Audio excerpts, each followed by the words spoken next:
I talked about that DPX chain the other day that's made for cutting dirty wood. And at the time, I mentioned that my understanding was that they made a regular chain with that same hardened link. And they do. It is the other one is called a Dura Cut. This one's called a Power Cut. It's an LPX chain, but it has the same hard blue cutters. So I found a heck of a deal on them. It was you buy 3 of them was $37, so you're looking like $12 a chain for a 20-inch chain. That's a pretty reasonable deal for a really good chain, because they aren't your regular general purpose chain. They're a pro chain. There's no anti-kickback nonsense in them. Like say this is a regular chain that's got, they build in the safety feature that's supposed to keep them from kicking back. Well, really, it just makes them miserable cutting. These don't have any of that. These, you have to kind of know what you're doing. But you need that for if you're making a plunge cut. You can't do that with these general purpose chains. You need a full chisel without that anti-kickback stuff to be able to bore right in. But that was a good deal on chains. And I thought, oh man, so after I got them, I thought, well, better order some more. Well, that deal was gone. You got to kind of jump on that stuff when some special deal comes up. Because I'm always looking on eBay. If I know a bargain when I see it, and when I saw this, I thought, well, it's exactly what I'm looking for.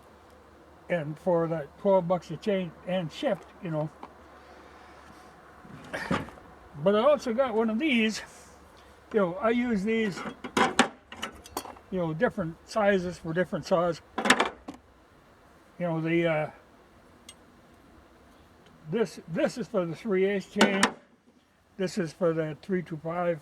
It's a 3/16 file. Well, I needed the 5/32 for this little saw.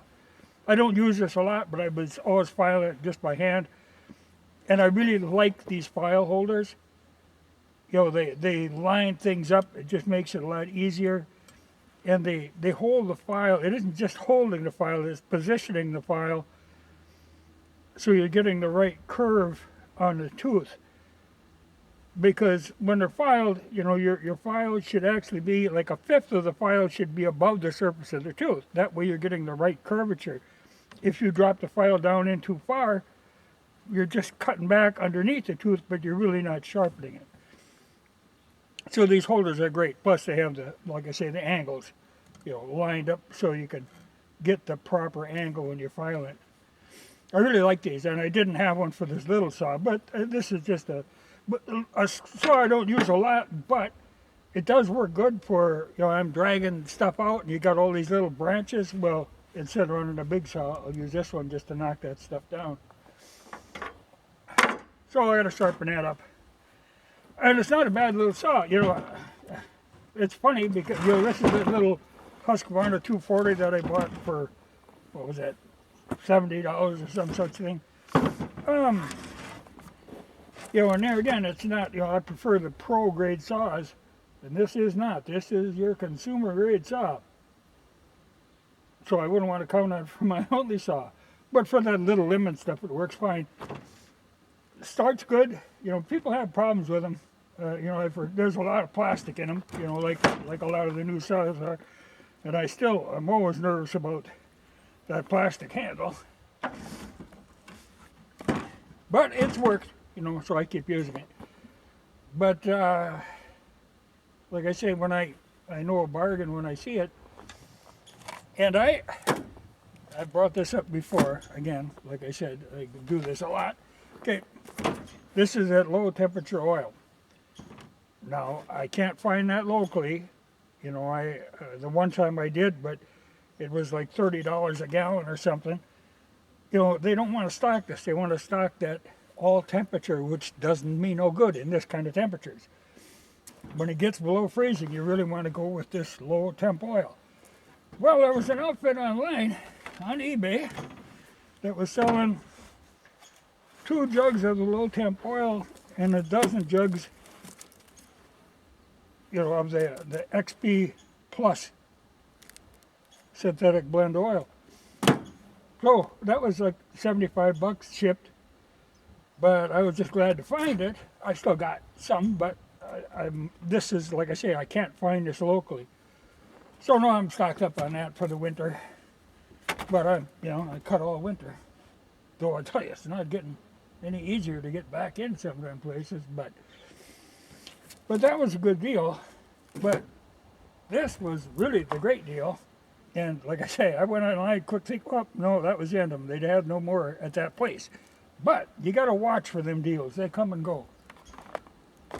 Because I wouldn't mind getting one of them.